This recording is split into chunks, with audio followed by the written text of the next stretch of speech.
আজকের মুভিটি তোমাকে নিয়ে যাবে অন্য এক জগতে, যেখানে প্রতিটি দৃশ্য সাজানো হয়েছে দারুণ সব টুইস্ট দিয়ে। খুব সহজ ভাষায় পুরো কাহিনীটি জানতে ভিডিওটি শেষ পর্যন্ত দেখো।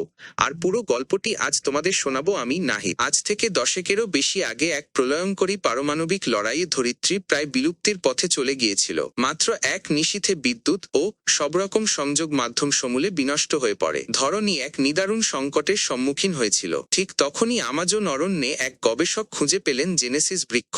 এই বৃক্ষের রহস্যময় পুষ্পে সঞ্চিত ছিল এমন তেজ যা পুরো বিশ্বে পুনরায় বিদ্যুৎ পৌঁছে দিতে সক্ষম। সেই আণবিক লড়াইয়ের পর ভূমিষ্ঠ হওয়া অধিকাংশ শিশুর শরীরেই প্রকাশ পেতে থাকে মারাত্মক সব জৈবিক জটিলতা। এই সংকট কাটাতে গবেষকরা তখন ওই অলৌকিক ফুলের তেজ মানুষের ডিএনএতে সংমিশ্রণ ঘটান। পরিণামে প্রতিটি শিশু মাতৃজঠর থেকেই কোনো না কোনো অতিপ্রাকৃত গুণাবলী নিয়ে পৃথিবীতে আসতে শুরু করে। এমন অনন্য সামর্থ্য নিয়ে যারা জন্মাতো তাদের পরিচয় হয়ে দাঁড়ায় জেনেরিক হিসেবে। আর এই আধুনিক বিশ্বে তারা সম্রাটের ন্যায় মর্যাদা ভোগ করত। কিন্তু 10% মানুষের ইমিউন সিস্টেম ছিল অত্যন্ত নাজুক। তাদের কাঠামো এই ফুলের নির্যাস গ্রহণ করতে ব্যর্থ হয়। এই ব্যক্তিরা সাধারণ বা ক্ষমতাহীন বলে গণ্য হতো এবং তাদের কেবল নিম্নমানের কাজ যেমন পরিচ্ছন্নতা ও মেরামতের মতো শ্রমে নিয়োগ করা হতো। বর্তমানে আমরা জেনেসিস সংস্থায় ক্লোইকে দেখি যে একটি শিক্ষা সফরে সেখানে পৌঁছেছে। তার হুইলচেয়ারে থাকা বন্ধু লিওন সেখানে পরিচ্ছন্নতা কর্মীর ছদ্মবেশ ধারণ করে এসেছে। সবার নজর এড়িয়ে লিওন একটি যন্ত্রের সাহায্যে একটি রুদ্ধ দ্বার উন্মুক্ত করে নিষিদ্ধ এলাকায় প্রবেশ করে। মানচিত্র দেখে সে বুঝতে পারে যে দুজন রক্ষী পাশেই অবস্থান করছে। তখন সে ইঁদুরের আকৃতির একটি যান্ত্রিক খেলনা তাদের দিকে চালনা করে। রক্ষীরা সেটিকে অনুসরণ করে এবং স্পর্শ করা মাত্রই খেলনাটি থেকে চেতনানাশক গ্যাস নির্গত হয়। ফলে দুই রক্ষী তৎক্ষণাৎ অচেতন হয়ে পড়ে। লিওন তাদের চাবি সংগ্রহ করে বন্টন ব্যবস্থা পর্যন্ত পৌঁছায় এবং গ্যাসের আধারটি যুক্ত করে। এর ফলে ঘুমের গ্যাস নালা দিয়ে প্রবাহিত হয়ে গবেষকদের গভীর নিদ্রায় আচ্ছন্ন করে ফেলে। এরপর সে মুখাবরণ পরে পরীক্ষাগারে ঢোকার চেষ্টা করে, কিন্তু তার ব্যবহৃত সংকেতটি ত্রুটিপূর্ণ দেখায়। সে দ্রুত ক্লোইকে কল করে সঠিক সংকেতটি সংগ্রহ করতে বলে। প্রকৃতপক্ষে লবিতে অবস্থানকালে ক্লোই কিছু তরুণকে বিশেষ ক্ষমতাহীনদের নিয়ে কটূক্তি করতে শোনে। তারা বলছিল যে ওই মানুষদের পৃথিবী থেকে সরিয়ে দেওয়া উচিত। ক্লোই তাদের সাথে তর্কে লিপ্ত হয়। অন্যান্য শিক্ষার্থীরা তাদের আরও উস্কে দিচ্ছিল। একজন রক্ষী ছুটে এলে ক্লোই নিরুপায় হওয়ার ভান করে রক্ষীর নিকট সাহায্য প্রার্থনা করে এবং সেই সুযোগে তার পকেট থেকে একটি ডায়েরি সরিয়ে ফেলে। সেই খাতায় সে আসল সংকেতটি পেয়ে যায় এবং তা লিওনকে জানিয়ে দেয়। সংকেত পাওয়া মাত্রই লিওন তড়িৎ গতিতে গবেষণাগারের অভ্যন্তরে ঢুকে পড়ে। সে তার মাতার পুরাতন ঘড়িটি বের করে, যেখানে খোদাই করা ছিল আমরা সবাই অভিন্ন, আমাদের অধিকার সমান। এটি পরে সে মনোবল ফিরে পায়। এরপর একটি হাতল কর্ষণ করতেই একটি যন্ত্র উন্মুক্ত হয় এবং ভেতরে জেনেসিস বৃক্ষটি দৃশ্যমান হয়। সে একটি প্রাচীন হাতিয়ার দিয়ে গাছের কাণ্ডে গর্ত করতে শুরু করে, কিন্তু যখনই সে পুষ্পটি ছিঁড়তে যায় বৃক্ষটি থেকে অসংখ্য কণ্টক নিক্ষিপ্ত হয় এবং আকস্মিক বিপদ সংকেত বেজে ওঠে। তবুও লিওন ফুলটিকে একটি নীল আধারে বন্দী করে নেয়। ভবনটি অবরুদ্ধ হয়ে যাচ্ছে এবং যত দ্রুত সম্ভব সকলকে প্রস্থান করতে নির্দেশ দেওয়া হয়। ক্লোই লিওনের অপেক্ষায় থাকতে চাইলেও রক্ষীরা তাকে অন্য পড়ুয়াদের সাথেই বাইরে বের করে দেয়। সৌভাগ্যবশত লিওনও সঠিক সময় বাইরে আসতে সক্ষম হয়। বাইরে এসে লিওন কৌশলে ক্লোইকে একটি ধাক্কা দেয় এবং তার খেলনা ভাল্লুকটি মাটিতে ফেলে দেয়। খেলনাটি ফিরিয়ে দেওয়ার ছলে সে সঙ্গোপনে আধারটি পুতুলের ভেতরে গোপন করে রাখে। রক্ষীরা যখন লিওনের দেহ তল্লাশি করে তখন তারা কেবল একটি ঘড়ি খুঁজে পায়। তারা ঘড়ির বার্তাটি পড়ে বিদ্রুপ করে এবং লিওনকে অস্বাভাবিক বলে উপহাস করে। একজন ব্যক্তি খুব সূক্ষ্মভাবে সকল ছাত্রছাত্রীকে পর্যবেক্ষণ করছিল, কিন্তু তারও ধারণা ছিল না যে পুতুলের পেটে ফুলটি লুকানো থাকতে পারে। কিছুক্ষণ পর ক্লোই ও লিওন রাস্তার বড় পর্দায় সংবাদ দেখতে পায়। সিনেটর ফ্যাক্স জনতাকে বোঝাচ্ছিলেন যে প্রসবের পূর্বে নয় বরং জন্মের পরেও ফুলটি ব্যবহার করে সামর্থ্য প্রদান করা সম্ভব। এর পরপরই প্রখ্যাত সঙ্গীত শিল্পী মীরা সেখানে উপস্থিত হন। তিনি প্রচার করেন যে সামর্থ্যহীন মানুষদের জনপদে তিনি বিনামূল্যে সঙ্গীত পরিবেশন করবেন, যেন সবাই সম্প্রীতির সাথে বসবাস করতে পারে। নিজেদের ছদ্মবেশ পাল্টানোর পর লিওন ক্লোইকে বুঝিয়ে বলে যে নেতা এবং তারকারা কেবল অভিনয় করে, আমাদের মতো সাধারণ মানুষদের প্রতি তাদের কোনো সহানুভূতি নেই। অল্পক্ষণ আগেই রাজপথে আমাদের মতো এক অভাগা ব্যক্তিকে ভোজনালয় থেকে গলা ধাক্কা দিয়ে বের করে দেওয়া হয়েছে। ঠিক সেই মুহূর্তে আমরা দেখি একজন পরিচ্ছন্নতা কর্মী বাতায়ন থেকে কিছু একটা মুছছেন। সেখানে অঙ্কিত ছিল জেনেটিক্সদের বিনাশ, অর্থাৎ জেনারেটিকদের মৃত্যু কামনা করা হচ্ছে। এর অর্থ হলো সবাই যে জেনারেটিকদের দেখে আনন্দিত, বিষয়টি তেমন নয়। অপরপক্ষে মীরার ব্যবস্থাপক তাকে সতর্ক করেন যে পারিপার্শ্বিক অবস্থা প্রতিকূল হয়ে উঠছে। সামর্থ্যহীন জনপদে যে 10% মানুষ বসবাস করে তাদের উপর ওই পুষ্পের প্রভাব পড়েনি। সেই এলাকাটি অত্যন্ত আশঙ্কাজনক এবং সেখানে জনসমাগম হবে প্রচুর। তাই স্বাক্ষর প্রদানের পর্বটি বাতিল করা প্রয়োজন। মীরা এই প্রস্তাবে মোটেও সম্মত হয় না। সে বলে, এভাবে কি সম্প্রীতি স্থাপন সম্ভব? আমাদের সাধারণ মানুষের সান্নিধ্যে যেতে হবে, তাদের বোঝাতে হবে যে আমরা অভিন্ন। সে অনুষ্ঠান স্থগিত করতে অস্বীকৃতি জানায়। ক্লোই এবং লিওন যখন গৃহে ফিরছিল তখন সংরক্ষিত এলাকার প্রবেশ পথে রক্ষীরা তাদের পরিচয়পত্র যাচাই করে। লিওন সওদা করতে গেলে ক্লোই দূরদর্শনে ফ্যাক্সের আলাপচারিতা দেখতে পায়। এবার ফ্যাক্স বলছিলেন যে তিনি এমন এক মহৌষধ প্রস্তুত করেছেন যার প্রভাবে ওই 10% মানুষ যাদের মাঝে কোনো অতিপ্রাকৃত গুণ নেই তারাও এখন সেই তেজ অনুভব করতে পারবে এবং তাদেরও বাকিদের সমকক্ষ করে তোলা হবে। ক্লোই এটি দেখে অত্যন্ত পুলকিত হয়, কিন্তু লিওন বলে এসবই প্রবঞ্চনা। এরপর তারা উভয়ে তাদের আবাসের একটি ক্ষুদ্র কারখানায় যায়। ক্লোই সেখানে চারাগাছ পরিচর্যা করে আর লিওন নানাবিধ যন্ত্র নির্মাণ করে। লিওন ফুলটি থেকে সেই নির্যাসগুলো সংগ্রহ করে যার মধ্যে শক্তি বিদ্যমান এবং তার মাধ্যমে চলৎশক্তিহীন মানুষদের জন্য কৃত্রিম অঙ্গ প্রত্যঙ্গ তৈরি করে যাতে তারাও একটি সাধারণ জীবন অতিবাহিত করতে পারে। গ্রাহকদের দেওয়া পারিশ্রমিক দিয়েই তাদের জীবনযাত্রা নির্বাহ হয়। এক গ্রাহকের কাজ সমাপ্ত হওয়ার পর উন্নত এলাকা থেকে এক ব্যক্তি কল করে জানায় যে তার কিছু সরঞ্জাম মেরামত করতে হবে। ক্লোই এই বলে মানা করে দেয় যে তারা বাইরে গিয়ে সেবা প্রদান করে না, কাজ করাতে হলে বিপণিতে আসতে হবে। তবে লিওন যখন শোনে যে ওই ব্যক্তি 3 গুণ অধিক অর্থ প্রদান করবে তখন সে যাওয়ার সিদ্ধান্ত নেয়। ক্লোই শঙ্কিত হয়ে পড়ে, কারণ এটি ছিল আইনত কিছুটা ঝুঁকিপূর্ণ কাজ। লিওন তাকে আশ্বস্ত করে যে সে যাতায়াতের পথ ভালোমতো চেনে, কোথায় প্রহরী আছে আর কোথায় নেই তা তার জানা। সে কারো দৃষ্টিগোচর না হয়েই অভ্যন্তরে প্রবেশ করতে পারবে। এবার তারা দুজন একটি বিলাসবহুল ভোজনালয়ে উপনীত হয়। ভোজনালয়ের পাচক তাদের পেছনের দ্বার দিয়ে ভেতরে নিয়ে যায়। সেও তাদের মতোই একজন সাধারণ মানুষ। তার কাছে একটি যান্ত্রিক পোশাক ছিল যা তাকে চলাফেরায় সহায়তা করত। হঠাৎ বিদ্রোহী এক দল প্রধান ফটক ভেঙে ভেতরে প্রবেশ করে এবং তারা বিদ্যুৎ সংযোগ বিচ্ছিন্ন করে দেয়। লিওন পোশাকটির সংস্কার কাজ শেষ করে। পাচক বলে, আমি দেখে আসছি বিদ্যুৎ কেন চলে গেল এবং আপনার পাওনা অর্থ নিয়ে আসছি। দলটি এবার ভোজনালয়ে তছনছ করতে শুরু করে এবং ক্ষমতাধর মানুষদের ওপর চড়াও হয়। মাত্র অল্প সময়ের মধ্যেই তারা অনেক আসবাবপত্র চূর্ণ করে ফেলে এবং মেঝেতে বহু নিথর দেহ পড়ে থাকে। এরপর দলের প্রধান দেয়ালে কিছু অঙ্কন করতে শুরু করে। ঠিক এই সময় পাচক পাকশালায় প্রত্যাবর্তন করে। তার দেহে তখন ক্ষতচিহ্ন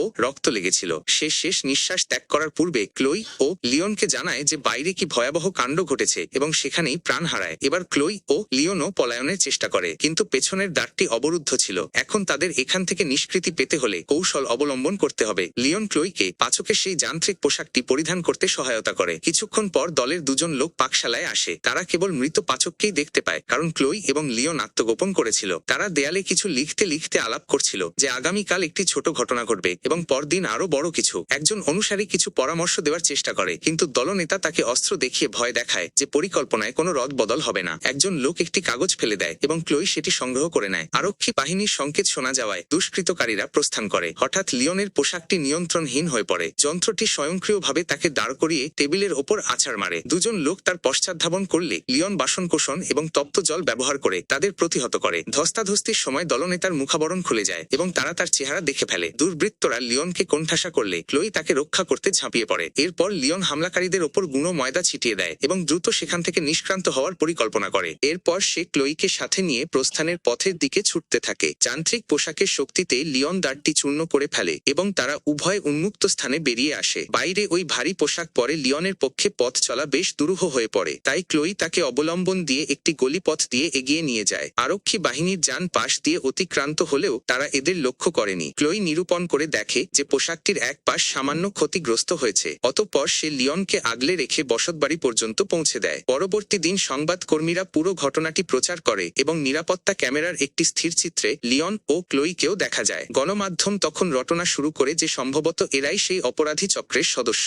সকল উপাত্ত একত্রিত করা হয় যাতে তা প্রশাসনের নিকট সমর্পণ করা যায়। বিশেষ বাহিনীর প্রধান হজিস ঘোষণা করেন যে সামর্থ্যহীন মানুষদের এই জনপদ এখন অপরাধের আখড়ায় পরিণত হয়েছে। তারা অবিলম্বে ওই এলাকায় চিরুনি অভিযান পরিচালনা করবেন। লিওন এবং ক্লোই আতঙ্কিত হয়ে পড়ে, কারণ তারা ওই ব্যক্তিকে চিনে ফেলেছিল। প্রকৃতপক্ষে ওই কর্মকর্তাই ছিলেন সেই চক্রের হোতা, যার চেহারা তারা পূর্বদিনের সংঘাতের সময় দেখেছিল। ক্লোই সেই চিরকুটটি উন্মোচন করে এবং অবগত হয় যে এটি মীরার সঙ্গীত অনুষ্ঠানের একটি প্রচারপত্র, যার অভ্যন্তরে একটি ক্ষুদ্র মানচিত্র অঙ্কিত ছিল। তারা উপলব্ধি করতে পারে যে এই চক্রটি অনুষ্ঠানে নাশকতামূলক কর্মকাণ্ড চালাবে এবং এর জন্য তাদের মতো সাধারণ মানুষদের অভিযুক্ত করা হবে। লিওন ভীত হয়ে শহর ত্যাগের উদ্দেশ্যে আসবাবপত্র গোছাতে শুরু করে, কিন্তু ক্লোই প্রতিবাদ করে বলে যে আমাদের স্বজাতিকে রক্ষা করতে হবে। কেবল আমরা দুজনই অবগত আছি যে কোথায় আক্রমণ হতে চলেছে। সেখানে অনেক নিরপরাধ প্রাণ ঝরে যাবে। আমরা কি তা মুখ বুজে সহ্য করব? এই কথা শুনে লিওন আক্ষেপ করে বলে, একজন ব্যক্তি যার নিম্নাঙ্গ অসাড় আর একটি 12 বছরের বালিকা কি করতে পারে? এই শুনে ক্লোই অশ্রুসিক্ত নয়নে তাকে স্বার্থপর বলে সম্বোধন করে এবং সেখান থেকে দ্রুত চলে যায়। লিওন চেষ্টা চেষ্টা করেও তাকে নিবৃত্ত করতে পারেনি। এরপর অতীতে ফিরে গিয়ে দেখানো হয় যে কিশোর লিওন তার পিতার দপ্তরে প্রবেশ করে নিজের নথি দেখতে পায়। সেখানে সে জানতে পারে যে সে একজন সাধারণ বা স্পেশাল শ্রেণীর মানুষ। তার পিতা যখন অবগত হন যে তার সন্তান একজন সামর্থ্যহীন ব্যক্তি, তখন তিনি তাকে হাতে নাতে ধরে ফেলেন, এইসব স্মৃতিচারণ করে এবং তার জননীর ঘড়িটির দিকে তাকিয়ে লিওন সংকল্প করে যে তাকে পদক্ষেপ নিতেই হবে। কয়েক ঘন্টা অতিবাহিত হওয়ার পর ক্লোই ফিরে এসে দেখে যে লিওন পোশাকটি সংস্কার করছে। সে লিওনকে সেটি পরিধানে সহায়তা করে। লিওন অঙ্গ সঞ্চালন করে পরীক্ষা করে দেখে এবং জানায় যে সে হজিসকে পাকড়াও করে তার দোষ স্বীকার করাবে। লিওন কিছু পরিত্যক্ত সামগ্রী দিয়ে নিজের জন্য সমরযন্ত্র প্রস্তুত করে এবং ইস্পাতের মতো শক্ত বস্তুকে দুমড়ে ফেলার মতো সক্ষমতা অর্জন করে। ওই যান্ত্রিক পোশাকের ভেতরে সে কিছু বিশেষ তড়িৎবাহী তার দেখতে পায়। তখন সে এমন একটি রাসায়নিক উপাদান তৈরি করার চেষ্টা করে যা পোশাকে সংযুক্ত অস্ত্রগুলোকে কার্যকর করে তুলবে। ঠিক সেই মুহূর্তে মীরা সামর্থ্যহীনদের এলাকায় সঙ্গীত পরিবেশন করছিলেন। জনতা তাকে দেখে উন্মাদনায় ফেটে পড়ে। মানুষ ব্যারিকেড ধরে সজোরে ধাক্কা দিচ্ছিল। নিরাপত্তা রক্ষীরা তাদের কোনো মতে সামলে রাখছিল। অনুষ্ঠান শেষে মীরা যখন জানে আরোহণের জন্য যাচ্ছিলেন, তখন দুষ্কৃতকারীরা মীরার রক্ষী ও ব্যবস্থাপককে আঘাত করে। এরপর চক্রের সদস্যরা জানে করে উপস্থিত হয় এবং প্রাচীরে তাদের হুঙ্কার লিখতে শুরু করে। হজিস মীরাকে ভয় দেখিয়ে বলে, কোনো শব্দ না করে আমাদের অনুগমন করো, নতুবা ভয়াবহ পরিণাম ভোগ করতে হবে। ঠিক সেই মুহূর্তে লিওন পোশাক ও মুখাবরণ পরে সেখানে আবির্ভূত হয়। সে অলিন্দ থেকে নিচে ঝাঁপিয়ে পড়ে এবং সরাসরি মোকাবিলা শুরু করে। তবে ক্লোইয়ের প্রস্তুত করা রাসায়নিক দ্রব্যের প্রভাবে লিওনের পোশাকে লতাপাতা জন্মাতে থাকে। এটি দেখে উপস্থিত সবাই উপহাস করতে থাকে, কিন্তু লিওন সেই লতাগুলোকেই হাতিয়ার হিসেবে ব্যবহার করে। ক্লোই একটি অপহৃত যান থেকে মীরাকে ইশারা দেয়। এদিকে লিওন হজিস ও তার অনুসারীদের সাথে যুদ্ধ চালিয়ে যায়। প্রারম্ভে লিওন বেশ শক্তভাবেই আঘাত হানছিল, কিন্তু পুরো দলটি তাকে বেষ্টন করে মাটিতে ফেলে দেয়। তখন ক্লোই যানবাহন দিয়ে একজনকে আঘাত করে। লিওন সুযোগ বুঝে যানে চড়ে বসে, কিন্তু মীরা আতঙ্কে চিৎকার করছিল। তাকে ব্যাখ্যা করার অবকাশ ছিল না, তাই ক্লোই দ্রুত যান চালিয়ে সবাইকে নিরাপদ স্থানে নিয়ে যায়। তারা উভয় দ্রুত আবাসে পৌঁছে প্রবেশদ্বার রুদ্ধ করে দেয়। বাইরে দুষ্কৃতকারীরা তাদের পথে পথে সন্ধান করছিল। অন্যদিকে দূরদর্শনের সংবাদ পাঠকরা জানাচ্ছিল যে মীরাকে অপহরণের এক অপচেষ্টা চালানো হয়েছিল, তবে এক নামহীন ব্যক্তি তাকে রক্ষা করেছে। অন্যদিকে মীরা লক্ষ্য করে যে লিওন আহত হয়েছে। এবার সে দ্রুত লিওনের ক্ষতে ব্যান্ডেজ করে এবং জানায় যে সে পূর্বে একজন চিকিৎসক হতে চেয়েছিল। ক্লোই লিওনের একটি পুষ্প মানবের মতো চিত্র অঙ্কন করে, যা লিওনের পছন্দসই হয় না। তবে মীরা বলে না,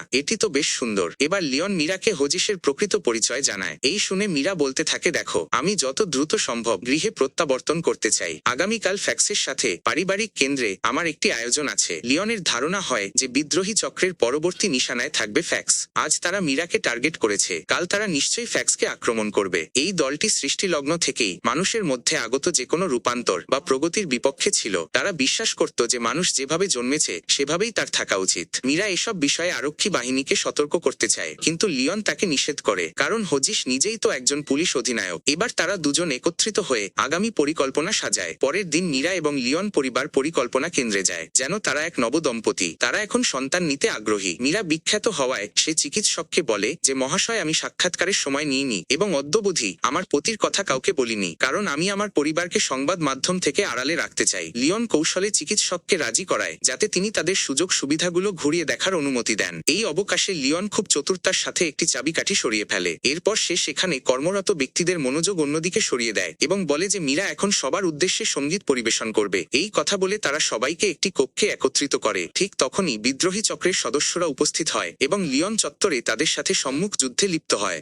দুষ্কৃতকারীরা তার উপর ঝাঁপিয়ে পড়ে। তখন লিওন গ্যাস বোমা নিক্ষেপ করে, যার প্রভাবে তাদের মুখাবরণ পর্যন্ত গলে যায়। প্রারম্ভে লিওন অত্যন্ত বীরত্বের সাথে লড়ছিল, কিন্তু তাদের সদস্য সংখ্যা ছিল অনেক বেশি। তারা তাকে ভূপাতিত করে এবং সবাই মিলে তাকে প্রহার করতে শুরু করে। হজিস তার মুখোশ খুলে ফেলে এবং তার মুখে বারবার আঘাত করতে থাকে। ঠিক সেই মুহূর্তে ফ্যাক্সের নিরাপত্তারক্ষীরা এসে উপস্থিত হয় এবং অপরাধীরা পালিয়ে যায়। এই ঘটনার পর মীরা জানায় যে সে ফ্যাক্সকে কল করেছিল, কারণ সে উপলব্ধি করতে পেরেছিল যে হামলাকারীদের সংখ্যা অনেক বেশি হবে এবং লিওন একাকী তাদের প্রতিহত করতে পারবে না। লিওন প্রশ্ন করে যে রক্ষীরা কেন অপরাধীদের পশ্চাৎধাবন করল না। তখন ফ্যাক্স প্রত্যুত্তর দেয় যে, তোমরা আমাদের কাছে ওদের চেয়ে অধিক গুরুত্বপূর্ণ ছিলে। এরপর উন্মোচিত হয় যে ফ্যাক্স আসলে লিওনের জন্মদাতা পিতা। ক্লোই এটি শুনে পুরোপুরি হতবাক হয়ে যায়। সে ভাবতে থাকে যে লিওন আজ পর্যন্ত তার কাছে মিথ্যা বলেছে যে তাদের বাবা মা পরলোক গমন করেছেন। সে ক্ষোভে সেখান থেকে দ্রুত প্রস্থান করে। এবার সংবাদকর্মীরা ভেতরে প্রবেশ করলে ফ্যাক্সের রাজনৈতিক সত্তা জেগে ওঠে। সে ঘোষণা করে যে আমার পুত্রই এর প্রমাণ যে জেনারেটিকরা এমন মানুষ যাদের ওপর পুষ্পের প্রভাব পড়েনি। এই দুই শ্রেণীর মধ্যে ব্যবধান অনেক বেড়ে গেছে, তাই আগামীকাল অত্যন্ত সচেতনভাবে ভোট দেবেন।